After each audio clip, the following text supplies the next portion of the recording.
श्री शिवाय नमस्तुभ्यम हर हर महादेव। दोस्तों, आप सभी लोग जानते हैं कि 4 फरवरी 2026 यानी बुधवार को पड़ रही है फाल्गुन महीने की कृष्ण पक्ष तृतीया तिथि। दोस्तों, ये वह तिथि है जो फाल्गुन महीने में पड़ने वाली सबसे बड़ी तिथि है, क्योंकि ये बुधवार के दिन पड़ रही है और इसका बहुत ही बड़ा और विशेष महत्व होता है।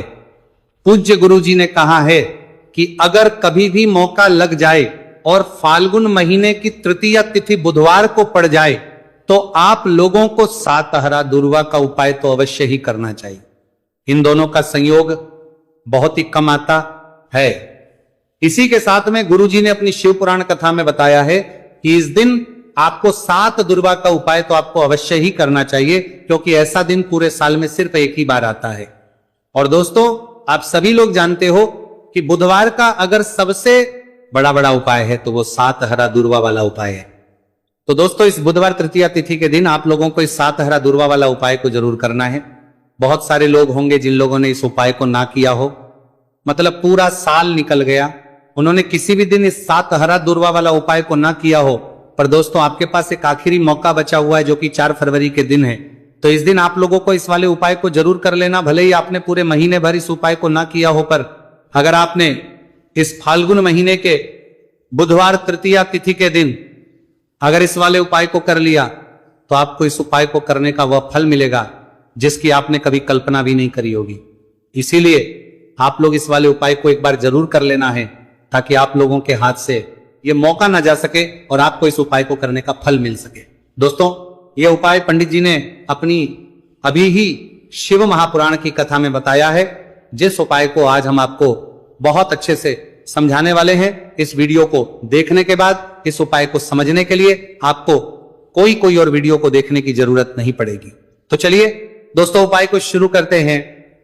देखिए, ये इस फाल्गुन महीने के बुधवार तृतीया तिथि के दिन ये इतना खास होता है, इतना महत्वपूर्ण होता है। देखा गया है कभी कभी बड़े बड़े पूजा पाठ अनुष्ठान से जो मनोकामना पूर्ण नहीं होते, वो फाल्गुन महीने के बुधवार तृतीया तिथि के दिन एक छोटे से उपाय करने से ही आपकी मनोकामना पूर्ण हो जाती है। और बहुत सारे लोगों ने इस उपाय को किया भी है और उनको इस उपाय को करने का फल भी जरूर मिला है।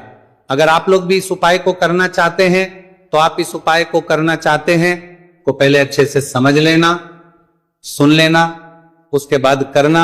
आपको इस उपाय का फल जरूर ही, और इस उपाय को कर लेने से आपके घर में चाहे किसी भी प्रकार की दुख और समस्या क्यों ना चल रही हो, आपको उसका कारण भी नहीं पता है कि भाई ये समस्या किस कारण से चल रही है। उसका कुछ भी कारण हो सकता है, जैसे इसे पितृदोष हो सकता है या किसी भी तरह का मंगल दोष भी हो सकता है। तो इस दिन आप लोगों को यह वाला उपाय कर लेना। यह एक ऐसा उपाय है जिस उपाय को अगर किसी विशेष दिन पर किया जाए तो भाई उस विशेष दिन का जो है वो तो मिलता ही मिलता है। पर हमने उस दिन पर इस उपाय को किया है तो हमें उससे भी बड़ा फल मिलता है, और फल बहुत जल्दी मिलता है, क्योंकि आप इस उपाय को बहुत ही बड़े और विशेष दिन पर कर रहे हो। तो चलिए अब उपाय के बारे में बात करते हैं, लेकिन उससे पहले आप लोगों को यह जानना आवश्यक है कि आखिर यह उपाय किस समय करना है, किसको करना है और कैसे करना है। तो चलिए हम आगे आपको वीडियो में एक एक करके बता देते हैं। उससे पहले अगर आप लोग हमारे चैनल पर पहली बार हैं तो हमारे चैनल को सब्सक्राइब करना ना भूलें, और अगर आपके पास कोई सवाल है तो आप हमें कमेंट बॉक्स में बता सकते हैं। और अगर आपको हमारा वीडियो पसंद आया है तो आप हमें लाइक और शेयर करना ना भूलें। और अगर आपको हमारे चैनल की जानकारी चाहिए तो आप हमें फॉलो कर सकते हैं। और अगर आपके पास कोई प्रश्न है तो आप हमें कमेंट बॉक्स में बता सकते हैं। पहली बार आए हैं या फिर मेरी आवाज आज पहली बार सुन रहे हैं तो हमारे चैनल को सब्सक्राइब जरूर कर लेना, और इस वीडियो को करके कमेंट बॉक्स में श्री शिवाय नमस्तुभयम ओम नमः शिवाय जरूर टाइप कर देना। तो दोस्तों, इस 7 दुर्वा वाला उपाय को हमें इस बुधवार तृतीया तिथि के दिन कैसे करना है, किसको करना है, किस समय करना है और कहां पर करना है, ये सारे सवालों के जवाब आपको इस वीडियो में मिल जाएंगे। और जो ये वीडियो देखेगा भाई उसको सातहरा दुर्वा वाला उपाय जरूर करना चाहिए, क्योंकि इस दिन 7 दुर्वा का भी बहुत ही बड़ा और विशेष महत्व होता है। और जब बात आ जाए हरा दुर्वा की तो ये सोने पर सुहागा वाली बात हो जाती है, और ये एक बहुत ही बड़ा उपाय हो जाता है इस बुधवार तृतीया तिथि का। तो अब दोस्तों, इस 7 हरा दुर्वा वाला उपाय को आखिर करना किसको है, सबसे पहले हम लोग वो बात जान लेते हैं। तो देखो, घर की जो बड़ी माताएं बहनें होती हैं, उन माताओं बहनों में से कोई भी एक बड़ी माता बहन इस वाले उपाय को कर सकती है। और दोस्तों, अगर आप चाहें तो अपने घर में से सभी सदस्यों भी इस उपाय को करवा सकते हैं।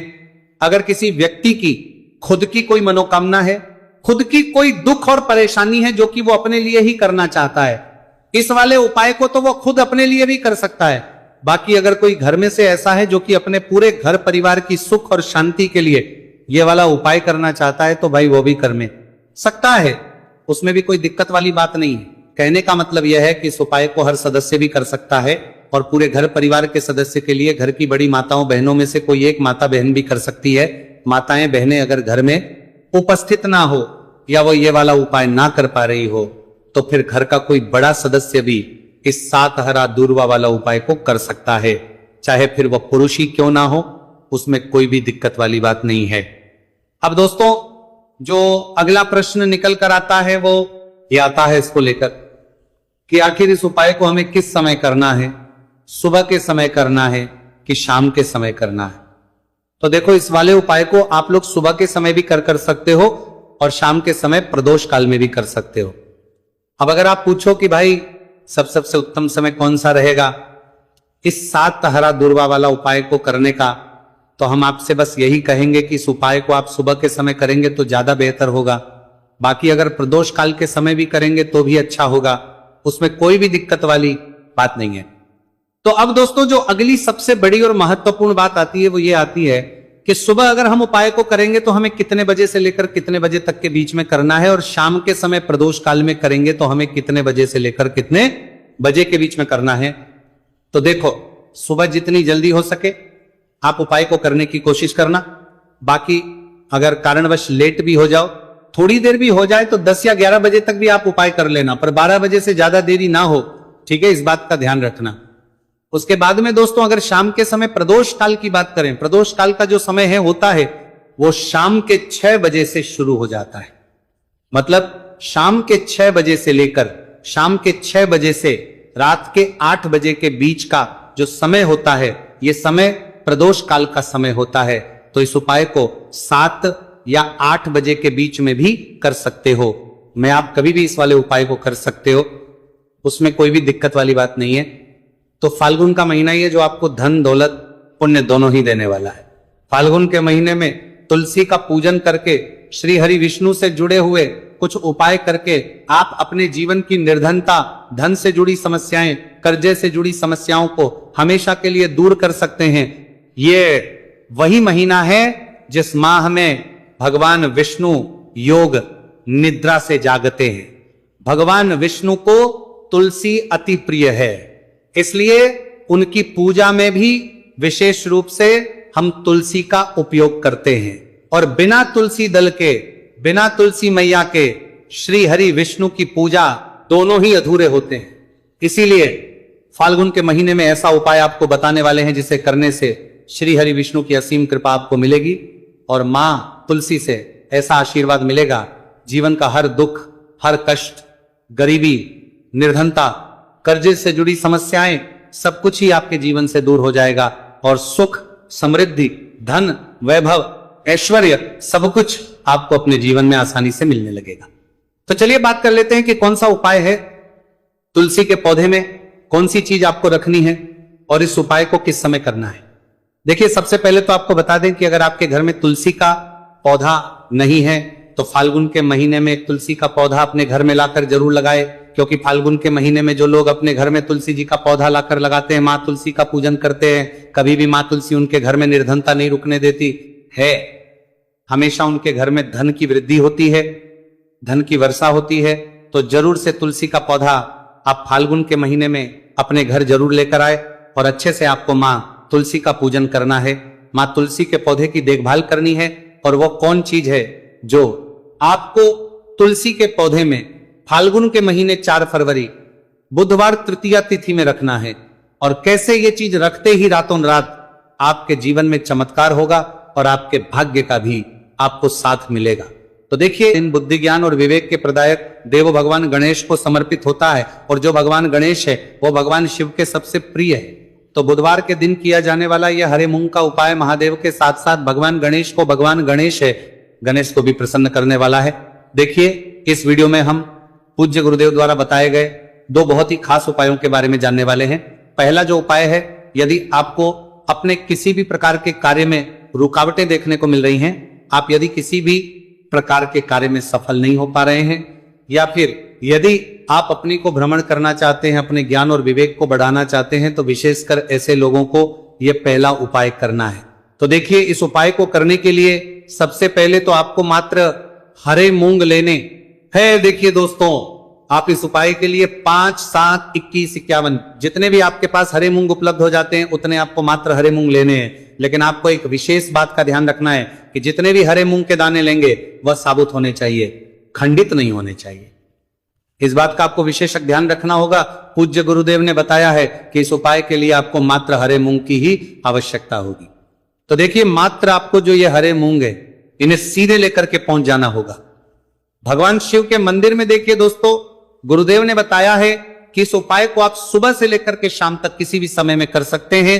लेकिन यदि आप पास समय है तो आप इस उपाय को प्रदोष काल के समय में भी कर सकते हैं, क्योंकि जिस दिन तृतीया तिथि की तिथि होती है, उस दिन प्रदोष काल के समय में साक्षात भगवान शिव शिवलिंग में ही विराजमान होते हैं।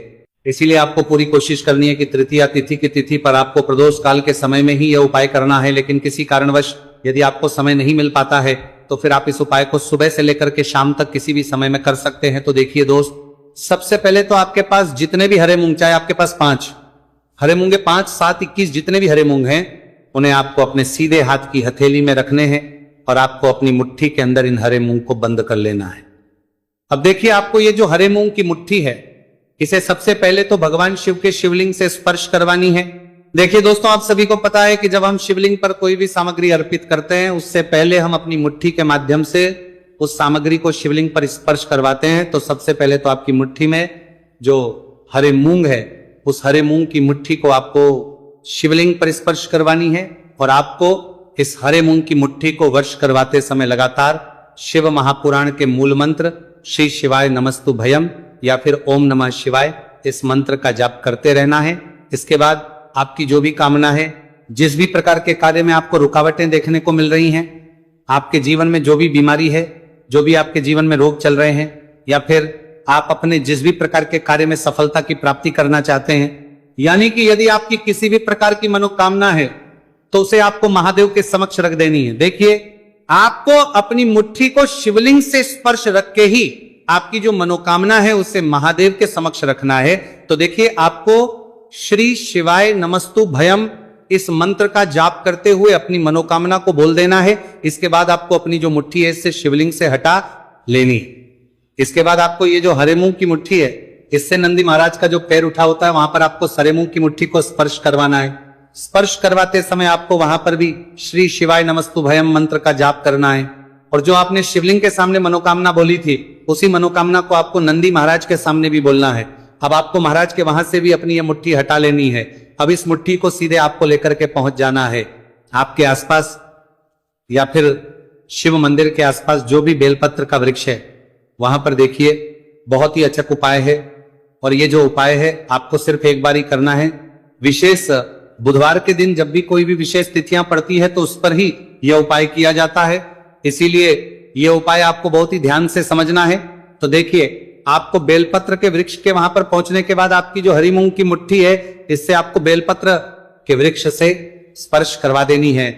और आपकी वही मनोकामना जो आपने शिवलिंग के वहां पर बोली थी, नंदी महाराज के सामने बोली थी, उसी मनोकामना को आपको बेलपत्र के वृक्ष के वहां जब हरे मूंग की मुट्ठी को स्पर्श करवाएंगे, वहां पर भी आपको बोलनी है श्री शिवाय नमस्तु भयम। इस मंत्र का स्मरण करते हुए महादेव से आपकी जो भी मनोकामना है उसे परिपूर्ण करने की आपको प्रार्थना करनी है। अब देखिए दोस्तों, फिर आपको अपने घर आ जाना है।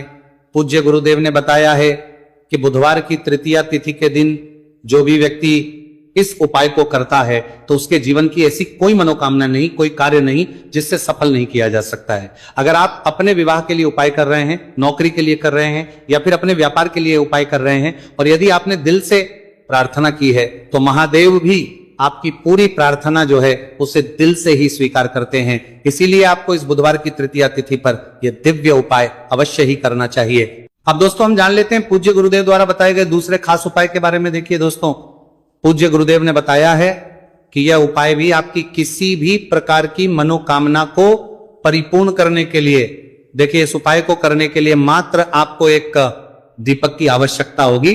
दीपक जो है आप अपने घर पर शुद्ध आटा मनकर उसका ही तैयार करेंगे। अब देखिए, इस दीपक में आपको लंबी रुई की बाती का प्रयोग करना है, साथ ही साथ इस दीपक में आपको शुद्ध घी का प्रयोग करना होगा। अब देखिए, इस प्रकार से दीपक तैयार करने के बाद इसी के साथ में आपको एक हरा साबुत मूंग का दाना ले लेना है। अब देखिए, ये जो दोनों ही सामग्रियां, इन्हें लेकर के आपको सीधे पहुंच जाना है भगवान शिव के मंदिर में। देखिए, ये जो उपाय है विशेषकर आपको शाम को प्रदोष काल के समय में ही करना होगा। देखिए, आपके पास जो ये लंबी बाती वाला दीपक है, इससे आपको शिवलिंग के सीधे तरफ, जहां श्री गणेश जी का स्थान होता है उनके पास में, आपको ये जो लंबी बात वाला दीपक है, सबसे पहले तो इसे आपको रखना है। देखिए, शिवलिंग पर गणेश जी का स्थान होता है, उससे थोड़ा सा दूर आपको ये दीपक रखना है और इससे आपको प्रज्वलित करना है। इसके बाद आपके पास जो एक हरा मूंग है, इसे आपको उससे जलते हुए दीपक के अंदर ही डाल देना है। अब देखिए, जिस तरफ आपने दीपक जलाया है, जिस तरफ आपने दीपक प्रज्वलित किया है, यानी कि गणेश जी के इस तरफ आपने पास में जो दीपक प्रज्वलित किया है, उसी तरफ आपको बैठना है और दीपक को प्रज्वलित करते समय को कम से कम 11 बार श्री शिवाय नमस्तुभयम इस मंत्र का जाप भी करना है। पूज्य गुरु जी ने बताया है कि दीपक को प्रज्वलित करने के बाद और श्री शिवाय नमस्तुभयम इस मंत्र का जाप करने के बाद आप जिस भी मनोकामना की पूर्ति के लिए उपाय कर रहे हैं, उस मनोकामना की पूर्ति के लिए आपको महादेव से प्रार्थना कर लेनी है। देखिए, हरे मूंग का यह उपाय भगवान गणेश को प्रसन्न करने के लिए, साथ ही साथ महादेव को भी करने के लिए पूज्य गुरुदेव ने बताया है कि हरे मूंग से किया गया यह उपाय आपकी किसी भी प्रकार की मनोकामना को बहुत ही शीघ्रता से परिपूर्ण करता है और यह उपाय आपको केवल बुधवार तृतीया तिथि पर ही करना है। तो दोस्तों, ये थे पूज्य गुरु जी द्वारा बताए गए कुछ बहुत ही खास उपाय। अगर आपको जानकारी अच्छी लगी हो तो वीडियो लाइक करिएगा। मिलते हैं फिर एक नए वीडियो के साथ। श्री शिवाय नमस्तुभयम।